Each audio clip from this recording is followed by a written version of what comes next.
গাজীপুরের শ্রীপুরে একটি দেশীয় জাতের কলা গাছে ১১টি কাঁদিতে কলা ধরেছে অগণিত। মূলত একটি কাঁদি নিচের দিকে ১১ ভাগ হয়েছে। কাঁদিটি প্রায় ৩ ফুট লম্বা। কলার ভারে যাতে গাছটি হেলে না পড়ে সেজন্য বাঁশের খুঁটি দিয়ে ঠেক দেওয়া হয়েছে। এ অদ্ভুত কলা গাছে একসঙ্গে ১১টি মোচা ধরতে দেখে বিভিন্ন এলাকার মানুষ ছুটে এসেছেন এই গ্রামে। উপজেলার গোসিঙ্গা ইউনিয়নের করইবাগ এলাকার মৃত ওয়ারিশ আলী মোল্লার ছেলে মোহাম্মদ লতিফ মোল্লার বাড়ির পাশে এই কলা গাছটি। কলা গাছের মালিক লতিফ মোল্লা বলেন, আমরা একটি কলা গাছে প্রথমে একটি মোচা বের হতে দেখি, এরপর থেকে একে একে ১১টি মোচা বের হয়েছে। সব মোচা থেকেই কম বেশি কলা ধরেছে।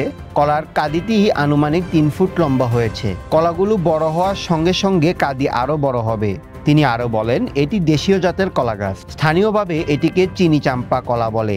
কলার ভারে যাতে গাছ ভেঙে না পড়ে সেজন্য বাঁশের খুঁটি দেওয়া হয়েছে। বাড়ির চারপাশে অনেক কলা গাছ রয়েছে, কিন্তু তেমন পরিচর্যা করা হয় না। এই গাছে অতিরিক্ত কলা ধরার পর থেকে বিশেষ যত্ন নেওয়া হচ্ছে। গোসিঙ্গা ইউনিয়ন পরিষদের ৭ নং ওয়ার্ড সদস্য রফিকুল ইসলাম বলেন, এই এলাকার প্রায় বাড়িতেই কলা বাগান আছে। বিভিন্ন জাতের কলা হয় এই এলাকায়, কিন্তু এই প্রথম এক কাঁদিতে ১১টি মোচা প্রথম দেখলাম। কলা গাছের কলা দেখতে দূর দূরান্ত থেকে আসছে অনেকেই, যা দেখে রীতিমতো অবাক সবাই।